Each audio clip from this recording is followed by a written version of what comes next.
ओम शांति। अव्यक्त मुरली रिवाइज 13/9/74। सार। मुरब्बी बच्चे बन अपनी स्टेज को योग युक्त व युक्ति युक्त बनाओ। आज विशेष रूप से बाप किन लोगों से मिलने के लिए आए हुए हैं? आज का यह संगठन कौन सा संगठन है? बाप दादा इस संगठन को देखते और हर्षित होते हुए यही सबको टाइटल देते कि यह बाप दादा के मुरब्बी बच्चों का संगठन है। मुरब्बी बच्चे जो होते हैं वह बाप के साथ कदम उठाते हुए और हर कार्य में सदा सहयोगी स्वतः ही बन जाते हैं। उन्हें बनना नहीं पड़ता और उन्हें बनने के लिए सोचना भी नहीं पड़ता। मुरब्बी बच्चा स्नेही होने के नाते सदा सहयोगी होता ही है। मुरब्बी बच्चों को ड्रामा अनुसार स्नेह का रिटर्न वरदान रूप में सहयोगी बनने का सहज ही प्राप्त होता रहता है। अगर यह वरदान स्वतः ही प्राप्त है तो समझो कि मैं मुरब्बी बच्चा हूँ। मुरब्बी बच्चे की स्टेज सदा योग युक्त और युक्ति युक्त होती है। मुरब्बी बच्चा अर्थात बाप के समान सर्व गुणों का स्वरूप। जो बाप के गुण हैं उन गुणों को साकार करने वाला ही मुरब्बी बच्चा कहलाता है। यह ऐसा ही ग्रुप है और यह सर्विस के निमित्त बनी हुई जिम्मेवार आत्माएं हैं।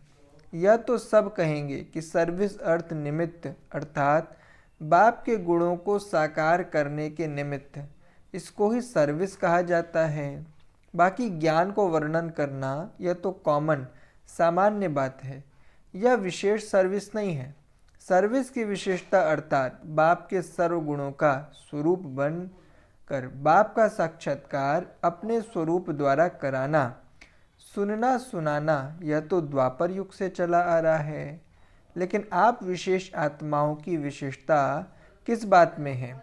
बाप समान बन सर्व को बाप का साक्षात्कार कराना और साक्षात बन साक्षात्कार कराना, यह सिर्फ विशेष आत्माएं ही कर सकती हैं। यह और कोई आत्मा नहीं कर सकती। न भक्ति मार्ग वाले और न ज्ञान मार्ग में आने वाली साधारण आत्माएं। मुरब्बी बच्चों का फर्ज भी विशेष यही है। साधारण आत्माओं और विशेष आत्माओं में मुख्य कौन सी बात का अंतर होता है? कोई गुह्य अंतर सुनाओ।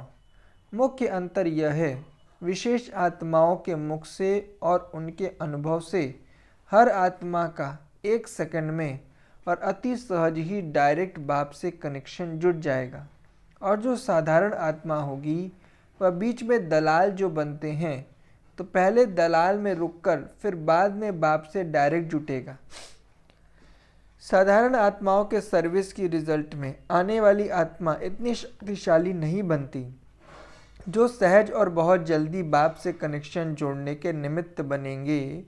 लेकिन जिनके निमित्त बनती हैं उनको मुश्किल जरूर अनुभव होगा।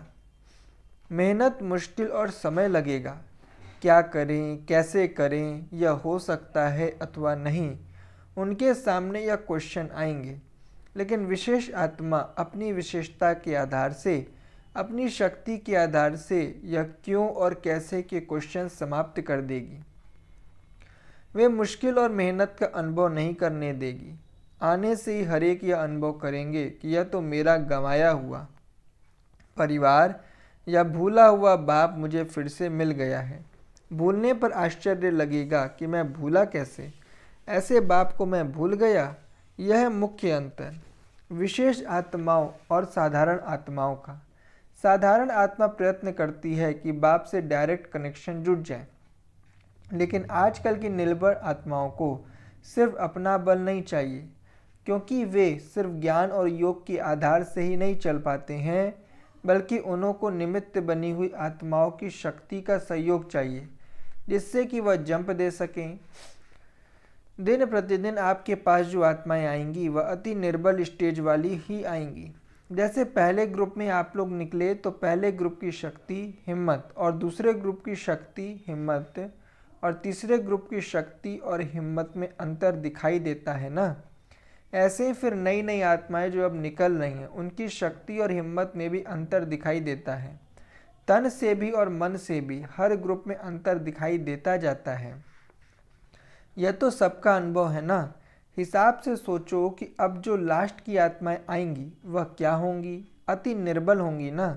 तो ऐसी निर्बल आत्माओं को सिर्फ ज्ञान दे दिया, उन्हें कोर्स करा दिया, व योग में बिठा दिया, वे इससे आगे नहीं बढ़ेंगी। वह अब तो निमित्त बनी हुई आत्माओं को अपनी प्राप्त की हुई शक्तियों के आधार से ही निर्बल आत्माओं को सहयोग देते हुए आगे बढ़ाना पड़ेगा। इसके लिए अभी से ही अपने में सर्व शक्तियों का स्टॉक जमा करो।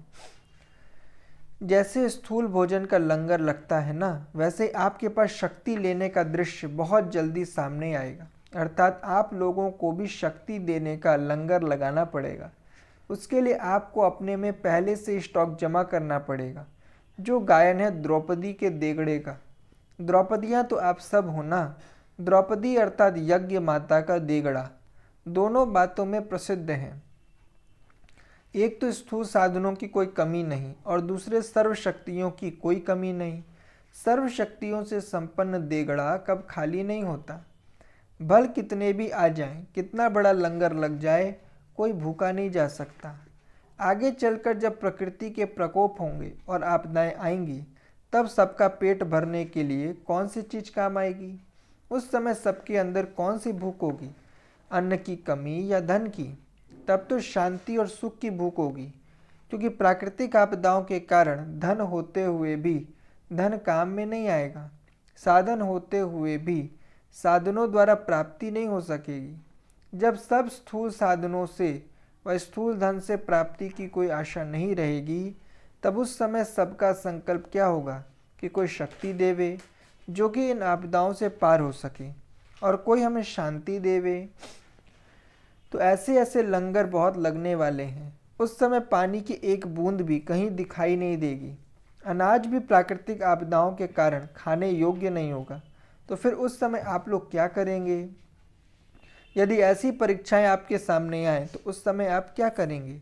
क्या ऐसी परीक्षाओं को सहन करने की इतनी हिम्मत है? क्या उस समय योग लगेगा या कि प्यास लगेगी? अगर कुएं भी सूख जाएं फिर क्या करेंगे? जब यह विशेष आत्माओं का ग्रुप है तो उनका पुरुषार्थ भी विशेष होना चाहिए ना। क्या इतनी सहन शक्ति है? यह क्यों नहीं समझते? जैसा कि गायन है कि चारों ओर आग लगी हुई थी, लेकिन भट्टी में पड़े हुए पुंगरे ऐसे ही सेफ रहे जो कि उनको सेक तक नहीं आया। आप इस निश्चय से क्यों नहीं कहते? अगर योग युक्त हैं तो भल नज़दीक वाले स्थान पर नुकसान भी होगा, पानी आ जाएगा, लेकिन बाप द्वारा जो निमित्त बने हुए स्थान हैं वह सेफ रह जाएंगे। यदि अपनी गफलत नहीं है तो अगर अभी तक कहीं भी नुकसान हुआ है तो वह अपनी बुद्धि की जजमेंट की कमजोरी के कारण। लेकिन अगर महारथी, विशाल बुद्धि वाले और सर्व शक्तियों के वरदान प्राप्त करने वाले किसी भी स्थान में रहते हैं तो वहाँ सूली से कांटा बन जाता है, अर्थात वे सेफ हो जाते हैं। कैसा भी समय हो, यदि शक्तियों का स्टॉक जमा होगा तो शक्तियाँ आपकी प्रकृति को दासी जरूर बनाएंगी, अर्थात साधन स्वतः जरूर प्राप्त होंगे। शुरू शुरू में अखबार में निकाला गया था कि ओम मंडली is the richest in the world, तो यही बात फिर अंत में सबके मुख से निकलेगी। लेकिन यह टेंशन जरूर रखना कि अगर किसी भी शक्ति की कमी होगी तो कहीं न कहीं धोखा खाने का भी अनुभव होगा। इसलिए पुरुषार्थ अभी इस महीन बातों पर ही करना चाहिए। किसी को दुख तो नहीं दिया, हैंडलिंग करना आया अथवा नहीं, यह तो सब छोटी छोटी बातें हैं। मुरब्बी बच्चों का पुरुषार्थ अभी तक इन बातों का नहीं होना चाहिए। अभी का पुरुषार्थ सर्व शक्तियों के स्टॉक के भरने का होना चाहिए। मुरब्बी बच्चों के रोज के चार्ट की चेकिंग यह नहीं होनी चाहिए कि किसी पर क्रोध तो नहीं किया या कोई असंतुष्ट तो नहीं हुआ। ऐसी मोटी मोटी बातें चेक करना यह तो घुड़सवार व प्यादों का काम है। मुरब्बी बच्चों का पुरुषार्थ अभी तक इन बातों का नहीं होना चाहिए। अभी का पुरुषार्थ सर्व शक्तियों के भरने का होना चाहिए। कोई भी एक शक्ति का न होना, अर्थात मुरब्बी बच्चों की लिस्ट से निकलना। ऐसे नहीं कि 6 शक्तियां तो मेरे में हैं ही और 8 शक्तियों में से 2 नहीं हैं, तो फिर 50% से तो आगे हो गए हैं। इसमें भी खुश नहीं होना है। अष्ट शक्तियां तो मुख्य कहा जाता है। लेकिन होनी तो सर्व शक्तियाँ चाहिए। सिर्फ अष्ट शक्तियाँ तो नहीं है ना, है तो बहुत। बाकी ये तो सिर्फ सुनाने के लिए सहज हो गए, इसलिए अष्ट शक्तियाँ सुना दी गईं। अब कोई एक शक्ति की भी कमी नहीं होनी चाहिए, क्योंकि अब जिस भी शक्ति की कमी होगी वही परीक्षा के रूप में आएगी, अर्थात हर एक के सामने ड्रामानुसार पेपर में वही क्वेश्चन आएगा। इसलिए सर्वगुण संपन्न, 16 कला संपन्न और मास्टर सर्वशक्तिवान बनूं। अगर एक शक्ति की भी कमी है तो फिर शक्तियाँ कहेंगे, न कि सर्वशक्तियाँ। मुरब्बी बच्चे अर्थात मास्टर सर्वशक्तिमान। मुरब्बी बच्चा अर्थात मर्यादा पुरुषोत्तम। जो है ही मर्यादा पुरुषोत्तम, उनका संकल्प भी मर्यादा के विपरीत नहीं चल सकता। जब आप लोगों की चलन को मर्यादा व ईश्वरीय नियम समझकर चलते हैं तो आप लोग भी मर्यादा पुरुषोत्तम हुए ना। बाप दादा ने संगठन की रूपरेखा सुनी भी और देखी भी। बहुत अच्छा देखा और बहुत अच्छा सुना। हर एक ने अपना घाट तो बहुत अच्छा तैयार किया है। अब जेवर बनते हैं तो पहले सोने का घाट तैयार करते हैं, फिर ही उसमें हीरे जवाहरात जड़ते हैं। तो जेवर तो बहुत अच्छे अच्छे ज्वेलर्स जौहरी ने तैयार किए, डिज़ाइन भी बहुत अच्छे बनाए। जौहरी ने तैयार किए, डिज़ाइन भी बहुत अच्छे बनाए, लेकिन उसमें से जो रत्न जड़ने हैं वह अभी तक नहीं जड़े। वह जड़ित तब होंगे जब प्लान योजना को प्रैक्टिकल में लाएंगे। जेवर अच्छे तैयार किए हैं अर्थात प्लान अच्छे बनाए हैं। अब यह देखना है कि हर एक कितने अमूल्य हीरों से अपने को अर्थात जेवरों को श्रेष्ठ बनाते हैं। अभी वह रिजल्ट देखेंगे। नॉलेजफुल तो बने हो, लेकिन समय के अनुरूप अब आवश्यकता है पावरफुल बनने की। नॉलेजफुल के तो जेवर तैयार किए हैं और अब पावरफुल के नग तैयार करके लगाने बाकी हैं। घेराव अच्छा डाला है, एक दो के हाथ में हाथ मिलाया है, तब तो घेराव हुआ है ना। अभी आगे क्या करना है? यदि कभी भी हाथ मिलाने वाला हाथ कमज़ोर हो जाए व थक जाए तो भी उसको कमज़ोर बनने नहीं देना, व ऐसे थके हुए हाथ को भी अथक बनाना, तभी सफलता होगी।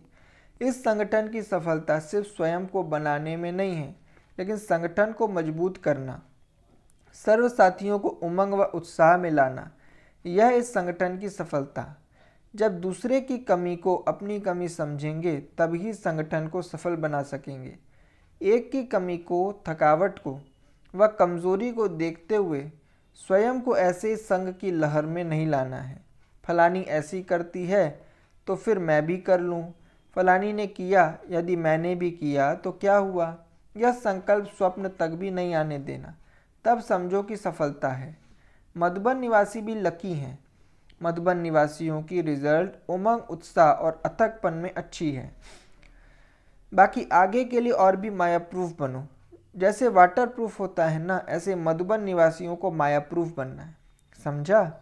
ऐसे स्वयं को और सर्व आत्माओं को शक्तिशाली बनाने वाले, निर्बल को बलवान बनाने वाले, संगठन में दूसरे की कमी को स्वयं की कमी समझकर मिटाने वाले, सर्व शक्तियों के भंडार मास्टर सर्वशक्तिवान, सदा स्वयं से और सर्व से संतुष्ट रहने वाली संतुष्ट मणियाँ बाप दादा और सर्व के दिल पर विजय प्राप्त करने वाले, अर्थात सर्व आत्माओं के संस्कार और स्वभाव को बाप समान बनाने वाले, ऐसे विजयी रत्नों को बाप दादा का याद प्यार, गुड नाइट और नमस्ते। हम बच्चों की तरफ से भी बाबा को नमस्ते। वरदान: परिवर्तन शक्ति द्वारा बीती को बिंदी लगाने वाले निर्मल और निर्माण भव। स्पष्टीकरण: परिवर्तन शक्ति द्वारा पहले अपने स्वरूप का परिवर्तन करो। मैं शरीर नहीं आत्मा हूँ। फिर स्वभाव का परिवर्तन करो। पुराना स्वभाव ही पुरुषार्थी जीवन में धोखा देता है, तो पुराने स्वभाव अर्थात नेचर का परिवर्तन करो।